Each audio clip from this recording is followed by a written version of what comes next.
তসলিমা। একটা হচ্ছে ক্লাস 10 পর্যন্ত আপনি পড়াবেন, তারপরে দায়িত্ব কার? আমার। আর আরেকটা কাজ, যতগুলা মেয়ে আছে সবাইকে পড়াইতে হবে, কারু পড়া বন্ধ করা যাবে না। আমি কয়েকটা বিষয় জানানোর জন্য এখানে আসছি। একটা আমার বিষয় হচ্ছে, আপনাদের এই বাড়িগুলা থেকে, আপনাদের এই যে ফ্যামিলিগুলা থেকে কেউ যদি ইন্টারমিডিয়েট মানে আইএ ইন্টারমিডিয়েট পর্যন্ত কেউ পড়ে, আমার জানা মতো এখানে কতজন, 2 জন মনে আছে, প্রত্যেকজনকে প্রত্যেক মাসে 2500 টাকা করে স্কলারশিপ দেওয়া হবে। আমি মনে বুঝাইতে পারি নাই, বুঝছেন? ধরেন কেউ যদি আইএ পড়ে, আইএ মানে এইচএসসি আর কি, মানে এসএসসি পাস করার পরে প্রত্যেকজনকে 2500 টাকা করে প্রত্যেক মাসে দেওয়া হবে। মানে এটা ধরেন একদিন 2 দিনে না, বা একবার 2বার না, প্রত্যেক মাসে সে যতদিন পড়াশোনা করবে। তবে শর্ত হচ্ছে যে রেজাল্ট ভালো করতে হবে। কারণ ধরেন আমি 2500 টাকা করে প্রত্যেক মাসেও নিলাম, আবার হচ্ছে দেখা গেছে কি হয়েছে হাতে দেওয়া লাগতো না, তোরা ভর্তি না। প্রতিদিন গোসলে সিরামের উজ্জ্বলতা মেরি সিরাম সুপার। বই থাক, হাতে তালি দেওয়া লাগতো না। ধরেন আমি 2500 টাকা করে প্রত্যেক মাসে নিলাম, আবার পড়াশোনাও করলাম না, পরীক্ষায় ফেলও করলাম, তাইলে কিন্তু আপনার এই বৃত্তি বন্ধ করে দিব। ব্যাপারটা বুঝছেন কি না? ব্যাপারটা বুঝছেন? আর যারা এখানে টোটাল 34 জন, কতজন? টোটাল 34 জন যারা পড়াশোনা করে, তাদেরকে আজকে প্রত্যেককেই একটা নির্দিষ্ট পরিমাণ, কাউকে 5000 টাকা, কাউকে 3000 টাকা, ন্যূনতম 2000 টাকা আপনার হচ্ছে শিক্ষাবৃত্তি আজকে দেওয়া হবে। আপনি কি চান আপনার ছেলে মেয়েটা এই কষ্ট করুক যে কষ্টটা আপনি করতেছেন? এটা কি চান? আপনি কি চান আপনি যেভাবে একটা অনিশ্চয়তার মধ্যে জীবন কাটান, আপনার ছেলে মেয়ে এইভাবে অনিশ্চয়তার মধ্যে জীবন কাটাক? আপনি কি এটা চান? আপনি কি চান যে আপনি আজকে বৃষ্টি আইলে ভাবেন কালকে কেমনে বাজারটা করব, আপনার ছেলে মেয়ে এইভাবে চিন্তা করুক? এটা কি আপনি চান?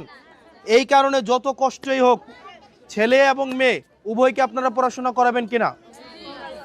মেয়েদেরকে পুষ্টিকর খাবার, বেডিয়াইতের মহিলাদের ভালো খাবার খাওয়ার দরকার নাই, এটা আমরা মনে করি কিনা? এটা করি কিনা? দেখবেন খাবারটা রান্না করে প্রথমে বেড়াইতের জন্য ভালো ভালো খাবারগুলো রাখে কিনা? বড় মাছটা রাখে, বড় মাংসটা রাখে কিনা? এটা একটা ভুল ধারণা। আপনারা যারা আছেন, আপনারা খাবারের ক্ষেত্রে আমি দেখবেন বেশিরভাগ মহিলারা দেখি 30 বছর পরে হাঁটু ব্যথা, ঘাড় ব্যথা, কারণ সে ছোটোবেলায় সে পুষ্টিকর খাবার খেয়ে বড় হয় নাই, বিয়ে দিয়ে দেয় কম বয়সে, পরে দেখা যায় কি বিয়ের পরে শ্বশুরের জন্য বড় বড় মাছ রাখে, বড় বড় খাবারটা রাখে কিনা? এরপরে রাখে নিজের ছেলের জন্য, নিজের জামাইয়ের জন্য, নিজে খাইতে খাইতে অসুস্থ হয়ে যায়, ঠিক কিনা খালা? এই কারণে আপনাদের মেয়েরা যারা আছে, আপনারা পুষ্টিকর খাবার নিশ্চিত করবেন, পারবেন কিনা? আপনি খাবারটা হইলে দেখবেন আপনার মা এবং আপনার ওয়াইফ আগে তাদের খাবারটা নিশ্চিত হয়েছে কিনা, ঠিক কিনা? নাকি একদম দোকানতে আইয়া বা বাজারতে আইয়া বড় বড় মাছ, বড় বড় খাবার নিজেরটা আগে দেখবেন? এটা কি কখনো করবেন? এটা কি কখনো করবেন? এই জন্য যারা আছেন এখানে, যারা আছেন এই পুরুষ মানুষ এখন সবাই ব্যাগে দেখেছে গা, কারণ নিজের উপরে পড়ছে তো। আপনারা যারা আছে খাবারটা যখন রান্না করবে, রান্না করার পরে আগে নিশ্চিত করবেন আপনার মা, আপনার বউ, আপনার মেয়ে এই 3 জন ভালো খাবার খাইছে কিনা, এটা নিশ্চিত করবেন কিনা? নিশ্চিত করবেন কিনা? একটা হচ্ছে ক্লাস 10 পর্যন্ত আপনি পড়াবেন, তারপরে দায়িত্ব কার? আমার। আর আরেকটা কাজ, যতগুলা মেয়ে আছে সবাইকে পড়াইতে হবে, কারু পড়া বন্ধ করা যাবে না। আচ্ছা হুমায়রা, ফাতেমা আপনি ওই পাশে যান, মরিয়ম 10ম শ্রেণী ওই পাশে যান, তসলিমা 6ষ্ঠ শ্রেণী ওই পাশে যান। আচ্ছা, তারপর হচ্ছে হামিদা 5ম শ্রেণী, ওকে। মাহমুদা 4র্থ শ্রেণী, বাবার এই পাশে আসো, তুমি এই পাশে আসো, যার নাম বলবো তার ওই পাশে যাবে। তারপর হচ্ছে আরবি 3য় শ্রেণী, আরবি। খাদিজা 2য় শ্রেণী, যাও। মানসুরা 1ম শ্রেণী, ওই পাশে যাও।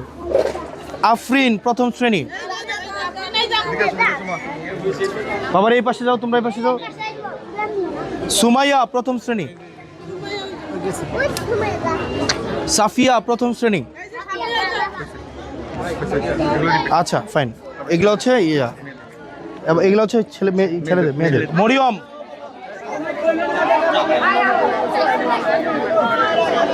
তসলিমা,